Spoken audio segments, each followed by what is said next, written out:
जनधारणा खबरमा यहाँहरूलाई स्वागत छ। आज 2078 साल चैत 5 गते आजका दिनसम्म आइपुग्दा अमेरिकाले एमसीसी सम्झौता किन पारित गराउनको निम्ति दबाब सृजना गरिरहेछ भन्ने कुरा केही खुलासा भएको छ। हिजो मात्र त्रिभुवन अन्तर्राष्ट्रिय विमानस्थलमा अमेरिकाको सैन्य विमान अथवा एयरफोर्स अमेरिकी सेनाले प्रयोग गर्ने विमान नेपालको अन्तर्राष्ट्रिय विमानस्थलमा अवतरण भयो र त्यो विमानमा के ल्याइयो भन्ने कुरा चर्चाको विषय भएको छ। पञ्चायत कालमा एउटा घटनाको सम्झना आउँछ। यति बेला त्यो बेला सोभियत संघ विभाजित भएको थिएन। सोभियत संघ संयुक्त शक्तिशाली संरचनामा थियो। सोभियत संघको दूतावासमा अथवा त्यो बेला पनि रसियन दूतावास नै भनिन्थ्यो, त्यहाँ 84वटा बन्द बाकसमा केही सामग्री आएका थिए। त्यो बेला सम्भवतः प्रधानमन्त्री सूर्यबहादुर थापा हुनुहुन्थ्यो जस्तो लाग्छ। बन्द बाकसमा के ल्याइयो भन्ने बारेमा निकै हङ्गामा मचिएको थियो। आन्दोलनको विषय नै बन्यो त्यो। त्यो बेला पनि म पत्रकारको रूपमा कार्यरत थिएँ, तर त्यो बेला अहिलेका जस्ता अनलाइनहरू, इमेलहरू, अहिलेका जस्ता मोबाइल सेवाहरू, अहिलेका जस्ता टेलिफोन सम्पर्कहरूको अवस्था थिएन। त्यस अवस्थाबीच विरोध व्यापक थियो। लेटर प्रेसबाटै पनि त्यो समाचारको व्यापक भण्डाफोर हुन्थ्यो। जुलुसहरू भइरहन्थे। विद्यार्थीहरू खास गरेर आन्दोलनको मैदानमा उत्रिएको अवस्था हुन्थ्यो। तत्कालीन पञ्चायती शासकहरूले जतिसुकै दमन गरे पनि विद्यार्थीहरू त्यस्ता दमनबाट आत्तिहाल्ने अवस्था रहँदैनथ्यो। त्यस अर्थमा भन्नुपर्दा पञ्चायत कालमा वाक स्वतन्त्रता थिएन, अभिव्यक्ति स्वतन्त्रता थिएन भन्ने कुरा आजको परिप्रेक्ष्यलाई हेर्दाखेरि मिथ्या हो जस्तो लाग्न थालेको छ।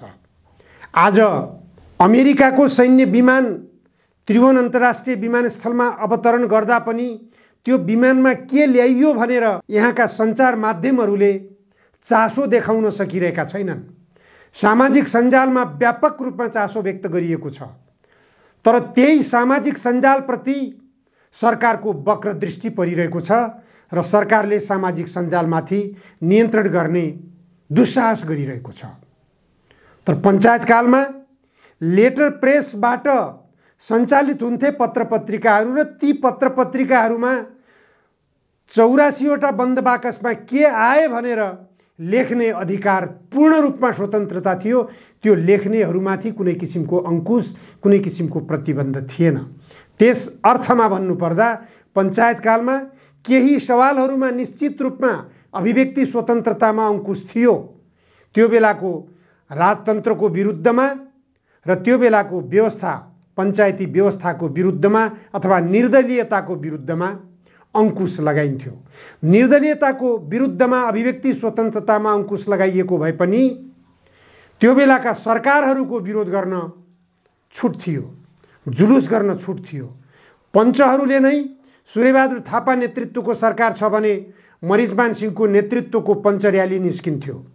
मरिजमान श्रेष्ठको नेतृत्वको सरकार थियो भने सूर्यबहादुर नेतृत्वको पञ्च र्याली निस्किन्थ्यो। यसरी पञ्चहरू बीचमा वाक स्वतन्त्रता, अभिव्यक्ति स्वतन्त्रता, जुलुस गर्ने स्वतन्त्रता र सङ्गठन गर्ने स्वतन्त्रता पनि थियो भन्ने अर्थमा बुझ्न सकिन्छ।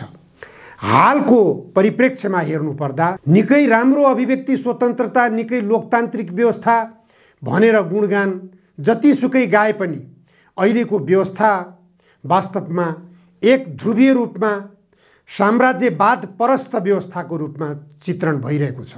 साम्राज्यवादको विरुद्धमा कलम चलाउन, लेख्न, बोल्न, अभिव्यक्ति दिन डराउने अवस्था छ, भयभीत हुने अवस्था छ।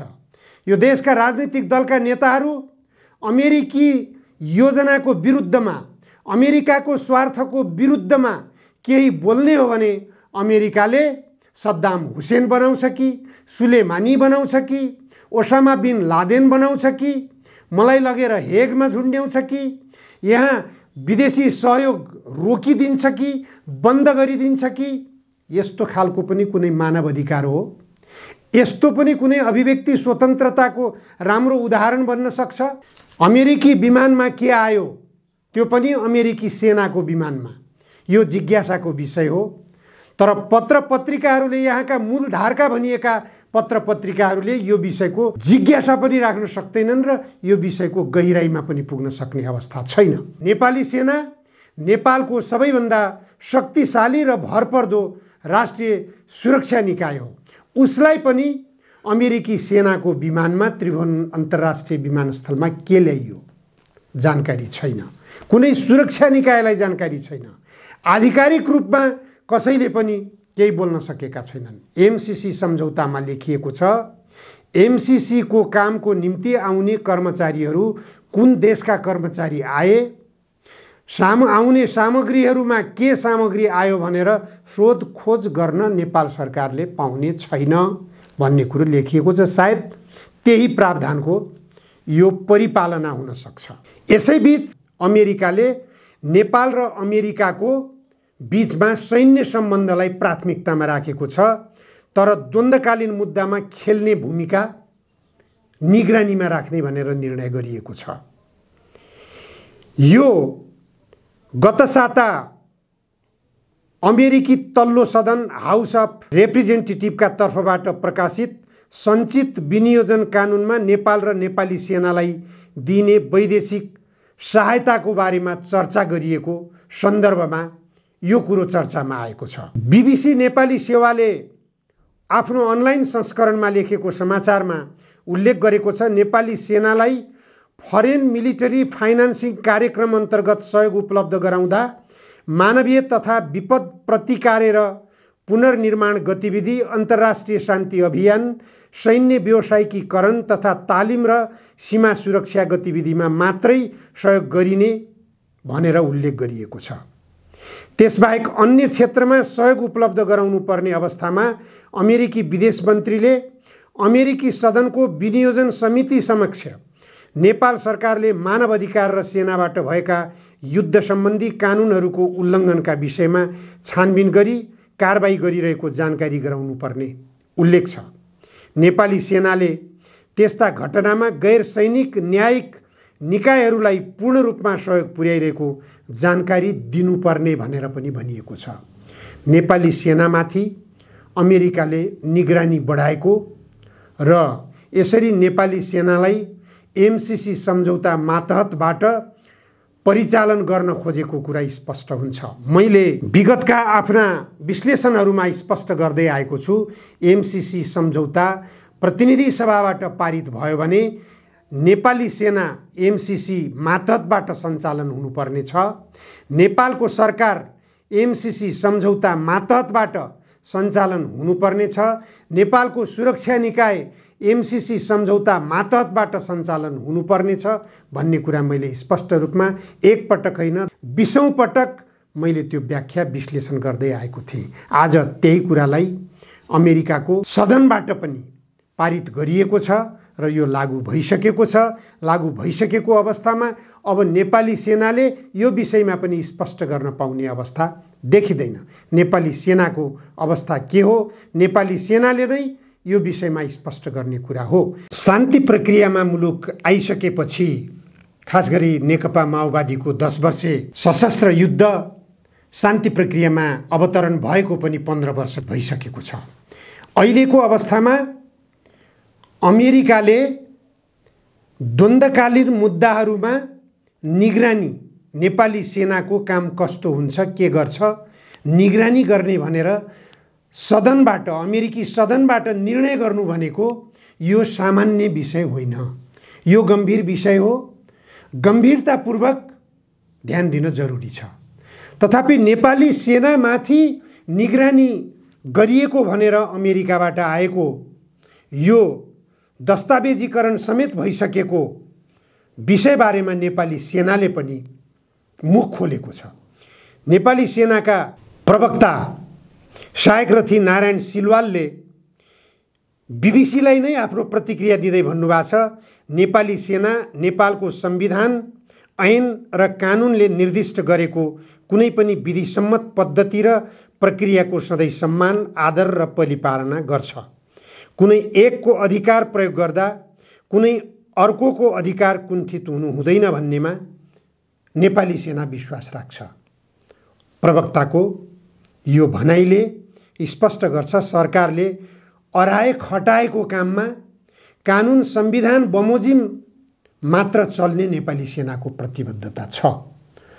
अब नेपालको कानुन र नेपालको संविधानलाई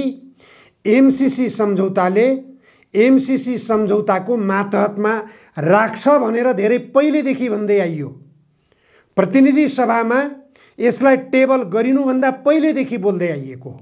तर सरकारले लाचारीपूर्वक सत्ता गठबन्धन दलका नेताहरूले लाचार बनेर अमेरिकी मन्त्रीहरूको दबावमा परेर, अमेरिकी सरकारको दबावमा परेर, एमसीसी बोर्डको दबावमा परेर त्यसलाई प्रतिनिधि सभामा दर्ता गरे र संविधानले नै नदिएको यो प्रकृतिको सम्झौतालाई प्रतिनिधि सभामा पेश गर्न समेत हुँदैन, प्रतिनिधि सभाको 2/3 बहुमतले पनि पारित गर्न सक्दैन भन्ने कुरा संविधानको धारा 279 मा स्पष्ट रूपमा उल्लेख गरिएको अवस्था छँदै पनि त्यसलाई लगेर दर्ता गरियो र त्यसमा सांसदहरूलाई मतदान समेत गर्ने अधिकार नदिएर हुन्छ र हुन्नको ध्वनि मतको आधारमा त्यसलाई पास भयो भनेर सभामुखको कानले हुन्छ भन्ने आवाज ठुलो सुन्यो, त्यसलाई पास गरेर गइयो।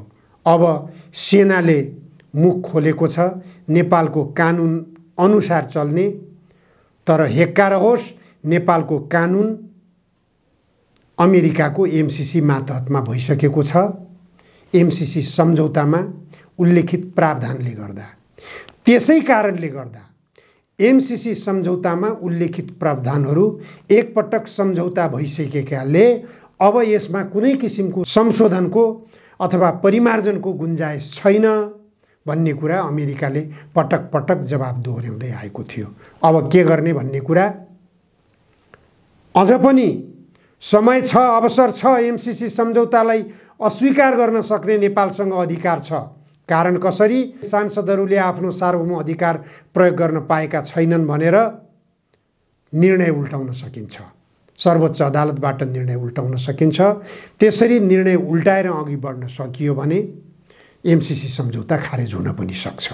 एमसीसी सम्झौताले नेपाललाई पूर्ण रूपमा अमेरिकाको उपनिवेश बनाउँदैछ भन्ने कुरा मैले पटक पटक विश्लेषण गर्दै आइरहेको थिएँ।